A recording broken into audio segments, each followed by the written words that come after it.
All right. Good morning, everybody, and thank you for being with us. I'm Greg Bailey. I'm serving as the Public Policy Chair for Moving Forward for 2020, and want to thank you all for your time today and for remaining engaged on the issue of transit and mobility for the Middle Tennessee region. I want to take just a second to introduce Sean Pfalzer with the Greater Nashville Regional Council, who is going to present to us this morning. Sean works at the Greater Nashville Regional Council, been there for almost 5 years. He's the Transportation and Planning Manager and coordinates the planning process carried out by the Nashville Area Metropolitan Planning Organization that you all might know as MPO. He works with local governments around Middle Tennessee related to infrastructure needs while he was the Capital Improvements Program Manager. Prior to joining GNRC, Sean worked for the Boston Regional MPO for 7 years on planning and programming the transportation infrastructure needs of the region's 101 cities and towns. You've been to Boston, you know what the transit system is like there. So we have a great expert with us today, and I will now turn it over to Sean Pfalzer. Sean, welcome. Great, thanks so much, Greg. Everybody can hear me and see the slides? All right. Well, great. I appreciate you guys joining me this morning. Hopefully, folks didn't stay up too late awaiting results. It looks like 2020 continues to deliver uncertainty as we'll have to wait in the coming days, or hopefully days, not weeks, for the election results. But I'll go through, a quick overview of GNRC. I think most of you that are joining us today are familiar with GNRC and some of the roles and responsibilities that we carry out. But I focused most of the attention today on the impacts of COVID-19 on some of the transportation planning activities that we're responsible for, and then hopefully leave plenty of time for Q&A. As I told Matt that I don't have all the answers of what the impacts of COVID-19 will be, so maybe we can sort that out together at the end. So just to start off, I know we talked, GNRC is one of the 9 development districts across the state. We work on a variety of different products and kind of have a pretty broad portfolio from economic and community development work. I think some of you are plugged into our SEDS, Comprehensive Economic Development Strategy, as part of our annual updates on that. We also do a lot of aging and disability work. We're the AAAD for the region, delivering a lot of programs and services for older Americans in the region. And then our community and regional planning work is heavily focused on the transportation planning, and particularly most recently as we've been updating our regional transportation plan, which is kind of that major long-range transportation plan and vision for the region and how we're going to be investing in order to achieve the goals and objectives for the region. And so that in focusing on the transportation planning work, which will be what we dig into today, the footprint is a little bit different than the larger GNRC geography. It is represented on this map, which is our footprint for carrying out the transportation planning work, which is focused on the 7 counties, 6 in dark blue in and around Davidson County, as well as Murray County in gray. And so in digging into the COVID impacts, I think the 3 main categories that I'll touch on today is the data analysis side and how it's kind of changed our traditional views on traffic patterns and travel behavior, as well as congestion trends. Also dig into how it's kind of altered our plan and our investments and the impact on the types of solutions and our ability to fund them over the long term. And then lastly, just the outreach and engagement and how it's kind of changed our approach and will change our approach, I think, moving forward. So just to start off and just identify some of those emerging trends that we've seen a widespread use of telecommuting, which I think most folks are all too familiar with. Probably, I don't know what's the breakdown of folks on this call, but I know a lot of GNRC staff is still working remotely. We try and make it into the office every now and then for a change of scenery. But there's also seen a growing demand for delivery as people may not be going to the grocery store, or just having groceries delivered or other goods delivered to their house. There's a surge in active transportation activity within the region and at the neighborhood level. As a result of the widespread use of telecommuting, there's been a improved air quality. We'll see how long some of these trends maintain over the near term. We're also seeing a hesitancy for riders to return to transit, and we'll dive into some of that data. And then a decline in tax revenue or a delay in some of these transportation improvements. And I think some of these we are not uniform throughout the region, and so I think that's been an interesting part about as we dig into some of the data of how there might be areas or communities or counties that are benefiting as well as those that are facing a lot of impacts related to COVID. And then an increase in crash severity despite a reduction in crashes. And so we'll dig into some of those year-to-year comparisons in the next few slides. So I think just an overview of on the data front is that up until this year, traffic patterns have been pretty consistent and commute trends are rather stable, which informs kind of our data update cycle. And so traditionally we've updated data annually or on a 5-year cycle, coinciding with the update of our regional transportation plan. And that's usually been sufficient, to track trends and kind of inform where we should, where the issues are, where we should be investing our resources in order to address those problems.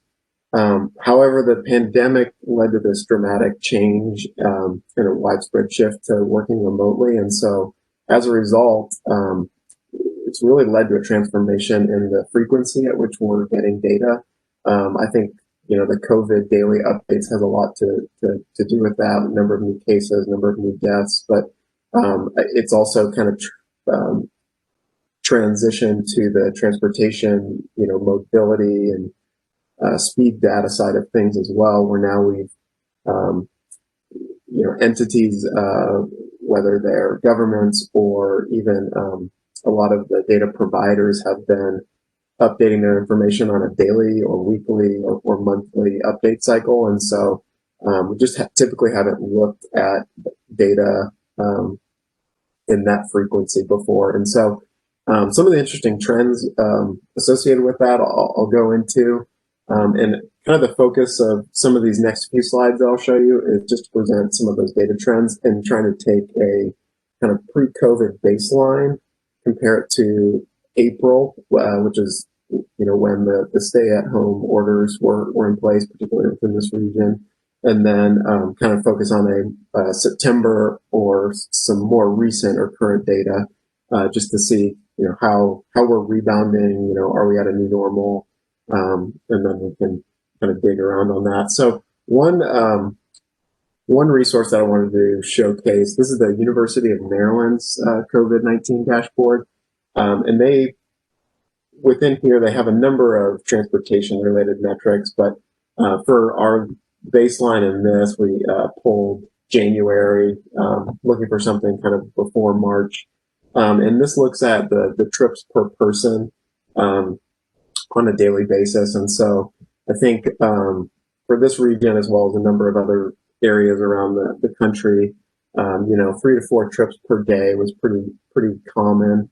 But you see then in April that, when things really shut down, that the trips per person really dropped off. And then if we go to September, data as of last month, or mid-September, we're seeing a rebound to those the trips per person that we were seeing, pre-pandemic back in January, and so I think that's a kind of a gauge of the level of activity that we're seeing and where we're rebounding. But then as we get into some of the more nuanced data, I think we'll see how those patterns might be changing on a daily basis.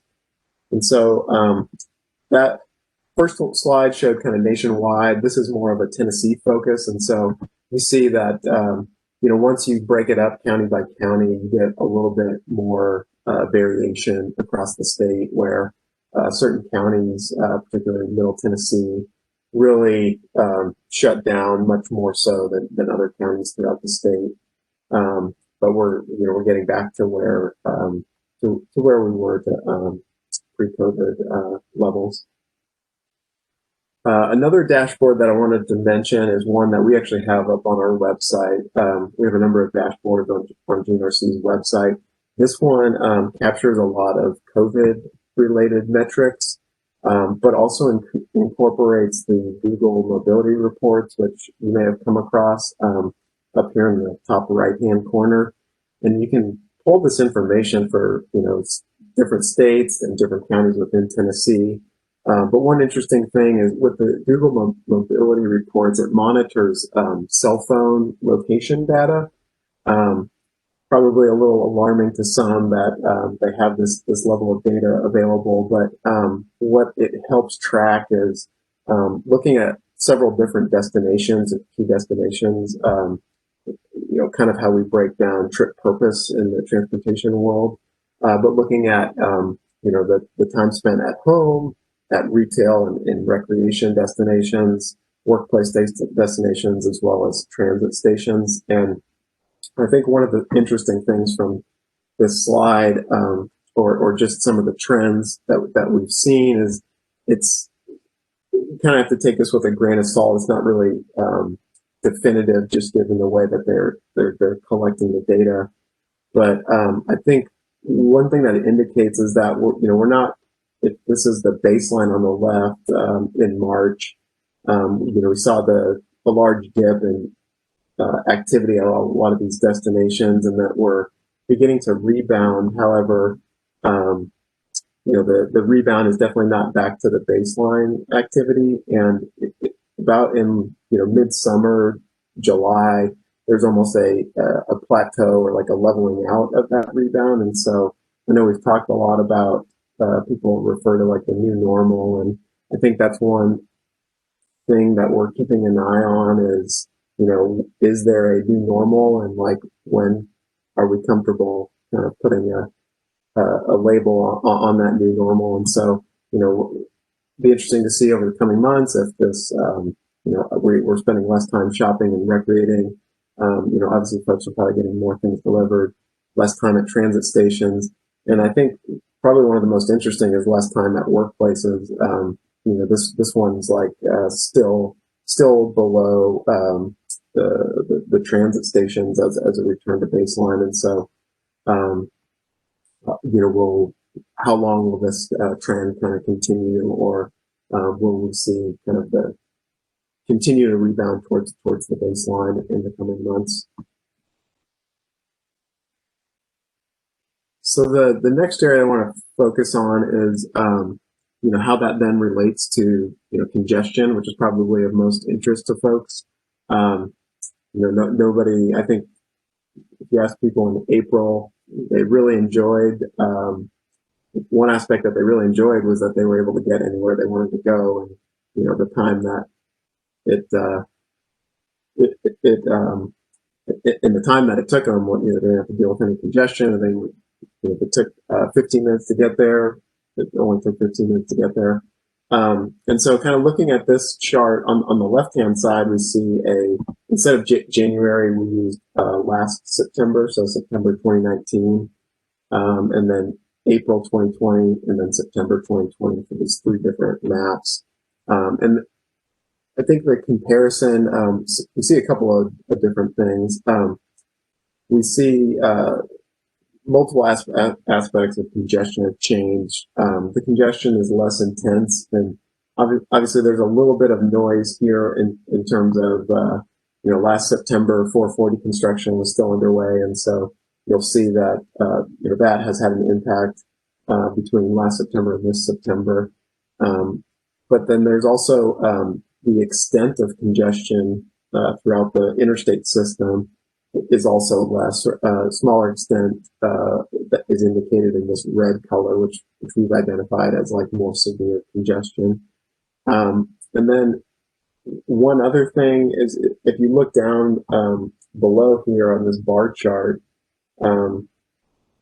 this indicates the time of day, and so kind of the congestion that's experienced over the course of a typical weekday. And you'll see our traditional patterns have the peaks for the morning and the evening commutes. But then when you get to April, those kind of just vanish and you don't see them. And then even when we go back to September over here, more recent data, morning peak is really flattened out, almost non-existent, and afternoon is a much smaller peak than we've seen traditionally.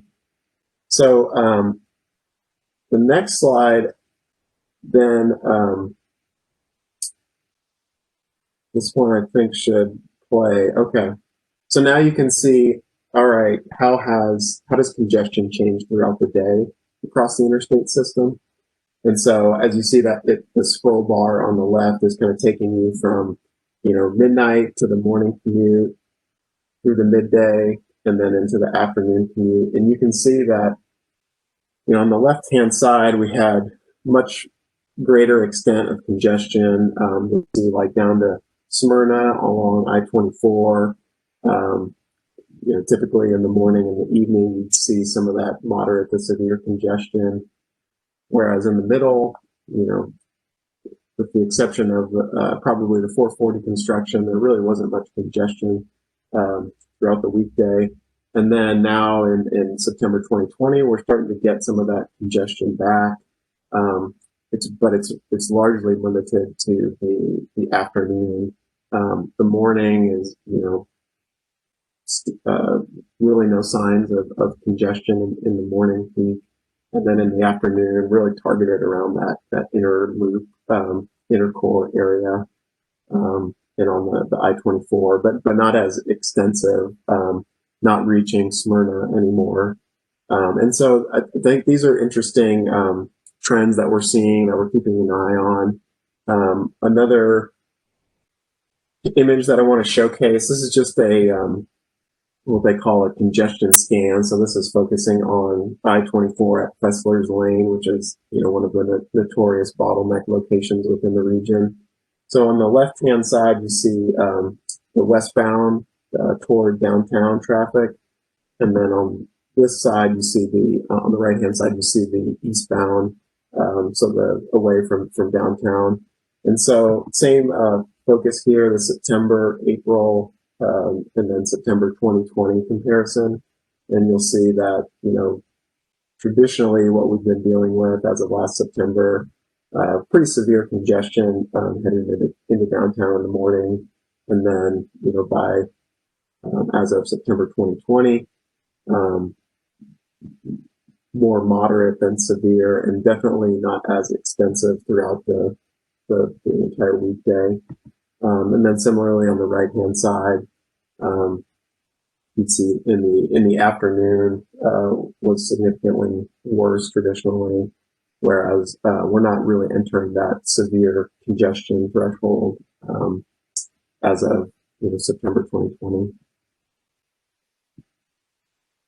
And then just two more commute charts to show, just to emphasize kind of how that peak period has really vanished in some cases. And so this is looking at region wide throughout the day, what are speeds looking like, and that gray line indicates the September 2019. The blue line indicates the April trend line, and then the orange indicates September 2020. And so you'll see that particularly in the morning is really where we've seen that the morning peak is virtually non-existent across the region, and then the evening peak kind of more closely mirrors past patterns, yet it's still not to the same degree. These, I guess in the past, you've got these characteristic, almost like shark teeth dips when speeds drop in the region and we experience congestion that are not as prevalent anymore. And then focusing on just the inner loop instead of the region, I think you'll see that similar trend for the morning, where it's the morning peak is pretty minimal around the inner loop, but in the afternoon where you see it more closely mirroring kind of the past patterns that we've seen, but probably a lot more tolerable than what we experienced in the past. And so I think with kind of overall, we will continue to monitor these patterns, and it'll be interesting on how long they hold, because as people return to work, obviously there's an opportunity for more congestion during those peaks, kind of like the demand on the system. The system can only take so much demand during those commute hours. But I think another thing that we're less confident about, but that we noticed in looking at some of this data, is just kind of raises the question if the traditional work week is changing. I think with more flexible schedules that's allowed people to maybe wait a little bit longer before going into work in the morning, which has kind of helped with that demand in the morning peak. But I think another trend that we've also seen is kind of going back to that Maryland dashboard, is the work trips per person over time. And on the left-hand side is more of the pre-COVID, whereas on the right-hand side is some of the more recent data. And you'll notice that there tends to be kind of like two gaps these valleys tend to be the weekends. And I think it makes sense where, Saturday and Sunday, there's not a lot of people commuting to work. But then as you get further and further over here, it's looking like there's only a gap in one day of the week. If that, I don't know if it's Saturday or Sunday, but we were kind of spitballing ideas yesterday and looking at this just to see, are people going into work on the weekends? Are they kind of like spreading their work week out into the weekends? Don't know enough about that yet to really say anything conclusive, but interested in thoughts that folks might have. Maybe we can talk about that during Q&A. In addition to congestion, we mentioned kind of the changes in safety. And so just to touch on these, COVID impacts on safety, we've seen less crashes overall across the state. We've also seen fewer crashes within the region, and then fewer crashes within Davidson County. And I think that, that's a good thing. There's been less travel, so we don't have the data yet to calculate what that crash rates are actually decreasing. But I think the alarming thing is that we've actually seen, despite the decrease in crashes, we've seen an increase in fatalities. So an increase of about 4.4% statewide, an increase of about 1% within the MPO region, and then about a 2.2% increase within Davidson County. And so that's as of year to date last year compared to this year. And so I think that, the takeaway is that there's a greater likelihood that crashes are resulting in fatalities right now, which is not, the direction that we want to go in. In addition to the increase in fatalities, we're also seeing an increase in pedestrian fatalities.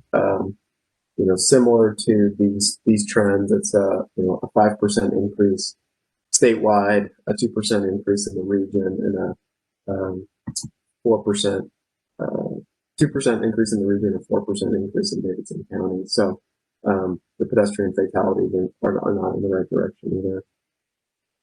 One contributing factor I think that continues to come up across some of the traffic safety professionals across the region is that speed is a major contributing factor to this increase in crash severity, despite the reduction in overall crashes.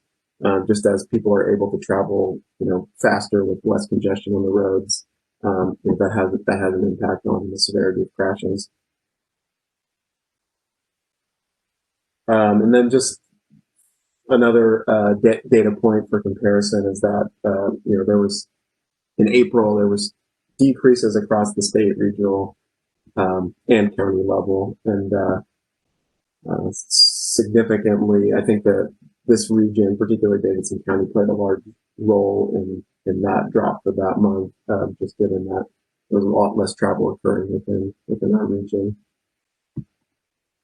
So, kind of transitioning away from the data, I think some key takeaways on the data front is that managing demand on the transportation system, I think, has been a known strategy for decades. However, it's often been an underutilized strategy, and so we've seen in the short term the effectiveness of flexible work schedules or the ability to work from home, but in how it can contribute to easing congestion in the short term. But I think it shouldn't. I don't think it's a long-term solution. I still think we need some of these long-term solutions, like expanding transit service within the region. That's a necessary ingredient to supporting future growth and development. One thing that we've identified through the regional transportation plan is this. We're projecting to add 1 million people over the next 25 years. And so obviously that's going to generate a lot of demand on the system. And so we'll need other solutions besides just managing demand in the long term as well. So kind of transitioning to the impact that this has had on our plan and our investment decisions. I think some of you were able to attend the kickoff of our regional transportation plan back in last October, October 30th, 2019. And at that, we kicked off our regional transportation plan, and we were pretty ambitious. We identified this statement that, or provided the statement that transportation issue is just too vague and complex for any one organization or government agency to solve alone, and it's going to require a coordinated effort. And we're going to have to think big and create a unified plan that aligns the resources, roles, and responsibilities to implement some of these large-scale investments and grand ideas. And that obviously, we started going through that process, but when we entered the pandemic, there was a lot of economic and revenue uncertainty, and I think that associated with that was a hesitancy to invest and really take on some of these major projects that would require identifying additional sources of revenue in order to implement them. And so some of the main changes as part of our process has been kind of postponing the discussion of a lot of these grand project ideas, focusing on much more so these immediate concerns. Obviously, the budget constraints has been one of the driving factors that we're dealing with, as well as a lot of our local governments. A lot of them passed kind of very conservative budgets that probably delayed a number of capital improvement projects over the coming year until they were more confident that the revenues would come through in order to pay for those. And so that's been kind of some of the main issues that we've dealt with. I can talk through, particularly on the growth side of things. We initially came out with a couple of revenue projections. One that was really bare minimum, assuming no annual growth. One that was a 2%, one that was a 4% annual growth increase. And we went with the more modest 2% annual growth. But really, this is just the federal funds that are going to come in from the federal government, and then assuming that those funds get matched. It's not bringing in a lot of additional revenue from the local level like they're doing in other areas like Seattle and Austin through these referendums. And then maintaining our focus on a lot of commitments that we made and funded through our last regional transportation plan, as well as programmed in our current short range program. And so some of these top regional priorities that we've remained committed to include the downtown interstate loop upgrades and modernization, East Corridor commuter rail upgrades, modernization and transit upgrades to both the I-65 and I-24 corridors, as well as identifying transit improvements within the Northwest Corridor and then the Northeast Corridor along Vietnam Vets. Those are some of the regional priorities that we've identified through the last plan, and we want to maintain commitments to those regional priorities. But one thing I will say is that a lot of these projects are they're going to be expensive projects, and the amount of funding that we've dedicated to them really just kind of keeps the existing commitment, but a lot of additional revenue and funding is needed to really bring those projects to completion and to get them constructed. So the funding amounts that are allocated within the regional transportation plan are not sufficient to move those to reality. And then some of the existing commitments, the Transportation Improvement Program is essentially the first 4 years of our long-range plan and identifies all those short-term projects that we want to implement in the coming years. So those projects include, locally advanced projects as well as projects that TDOT is advancing. And so we're maintaining our commitment to those, as well as maintaining a commitment to the Improve Act projects. That's been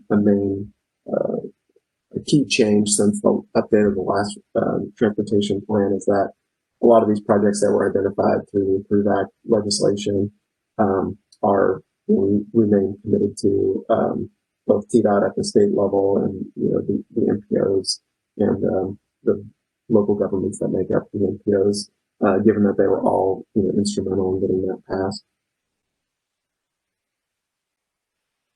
So one resource that we've developed that I encourage everyone to take a look at, if you go to gnrc.org maps/2040 RTP, you'll get an application that contains all of the projects submitted through the regional transportation plan. And you can sort this application by projects by applicant at the tab at the top, or you can look at projects by improvement type or by funding horizon, whether they're going to be identified for funding within the short term, midterm, or long term. But this is a really good resource just to see some of the projects that we are advancing.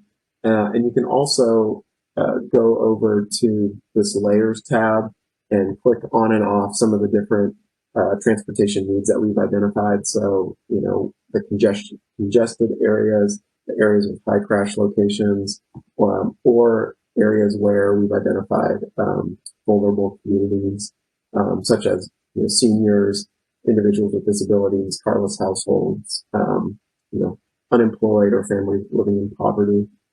And just to give you a couple of examples of that, so you can look at the traffic congestion. So where the red indicates areas that are of great with higher traffic congestion within the region, or more intense traffic congestion in relationship to some of those projects. Specifically, you could focus in on the inner loop.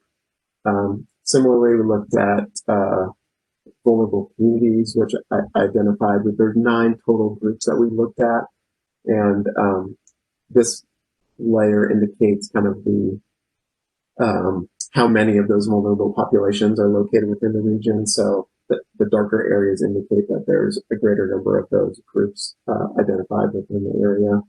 And then if you look at the inner loop, you can see specific neighborhoods or areas where there's a greater number of those vulnerable communities. And I think before I transition to the outreach and engagement, I think this is one resource that we hope to leverage as we continue to implement the regional transportation plan, but then also to inform a lot of our outreach and engagement opportunities and identifying some of the populations that we are targeting outreach to, and identifying not only where they are, but things to be aware of and the impacts associated with some of these projects.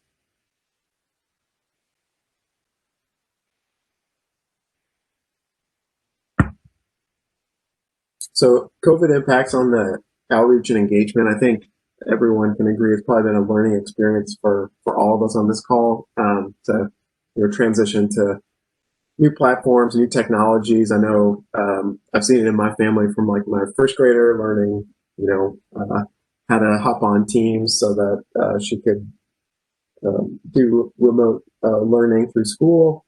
And then, parents in my 70s having to kind of learn Zoom in order to, have a happy hour with the family across the country. And so I think that, we've become pretty equipped at using that to kind of carry out our daily tasks. I think our approach through the regional transportation plan process has focused, most heavily on like adapting our approach to continue some of these planning activities, focusing primarily on working with our boards and committees. And so kind of taking those meetings that were traditionally held in person and, large rooms to holding those remotely over Microsoft Teams. And I think, despite some initial hurdles, I think we were able to transition pretty well and have fairly smooth meetings where we were able to present a lot of information. I think the one challenge and remaining concern is it's to some extent it's felt a little bit like Twitter, where there's a lot of like one-way communication and lecturing and maybe less dialogue in the meeting discussions than when those meetings were typically held in person. And so trying to learn some of those lessons from that approach as we embark on next steps to really resume some of the stakeholder engagement and outreach opportunities that we had scheduled for March before the pandemic hit on several of our ongoing studies. One would be the South Corridor study. Another would be the Inner Loop study, where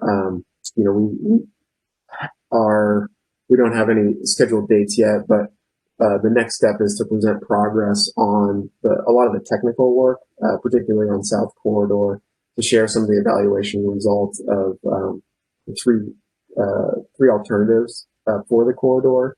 And so figuring out kind of how we can host meetings that were typically planned to be in person and transition those into a remote format. And I think that we've experienced or we've participated in some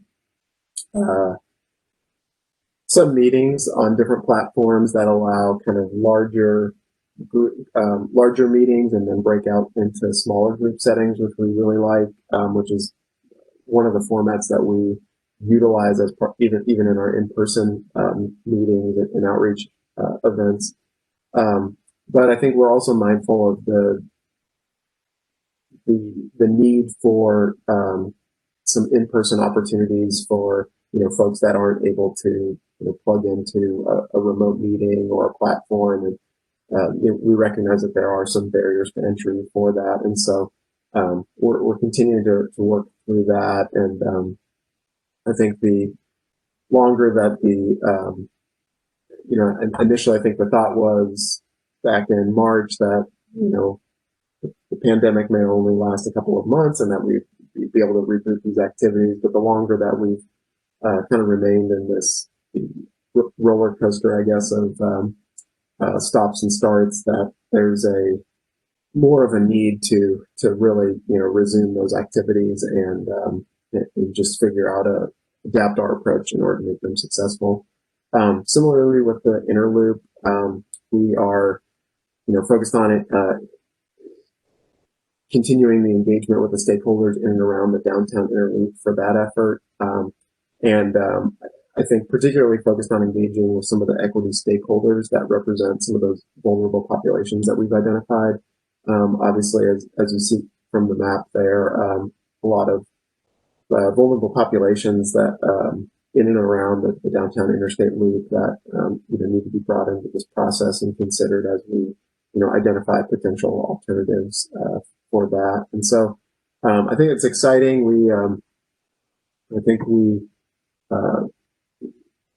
will have an opportunity to kind of leverage some of the work that we've done, some of that social equity analysis, and lessons learned through these different online platforms to make sure that we're hopefully getting even a broader audience engaged than our in-person traditional outreach approaches would be able to reach. And I think one last thing that I'll showcase particularly in regards to the inner loop is that in exploring the different approaches, I know that different groups have talked about the capping idea of the interstate, and so that's definitely in the mix of these different alternatives that are being considered for inner loop, and getting us back to some of these grand visionary ideas that we can pursue in the future. So with that, I think I've exceeded my presentation time, but if we want to transition over to questions, more than happy to take those. So we'll open the floor for questions. It might be just as easy if you just have one you want to unmute and shout it out, or if you want to drop one in the chat, and we will we'll get Sean to respond to that.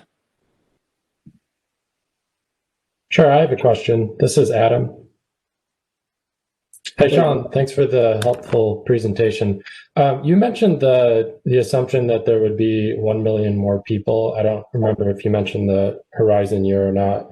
But are you planning on updating your population and employment forecast to reflect changes that may occur because of the pandemic? Because, for instance, I've read in news reports that some people are leaving bigger cities for places like Nashville because you can live at lower densities. And I don't know if that's just anecdotal or if that's actually happening.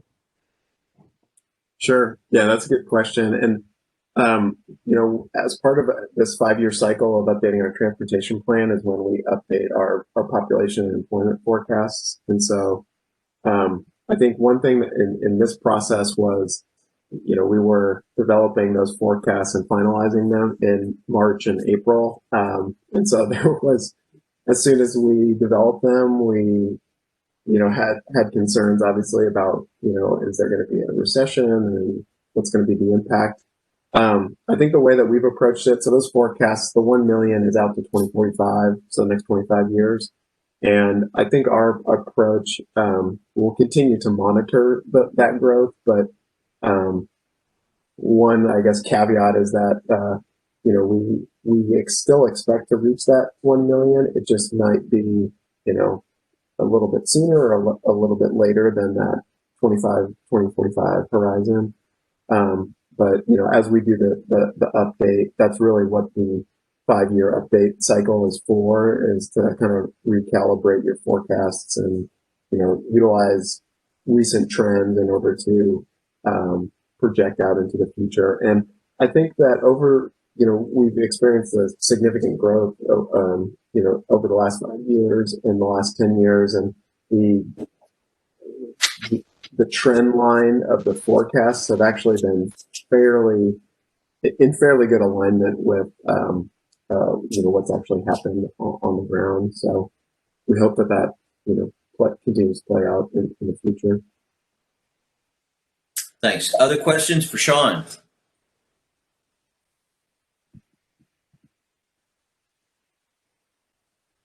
Okay. Well, Sean, thank you so much for taking the time to update us today.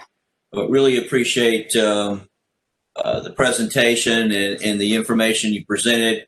And we will thank you and let everybody have the rest of their day back. Thank you all for joining us, and we will resume this again, I believe, next month. Thank you, and have a great day. Thanks so much.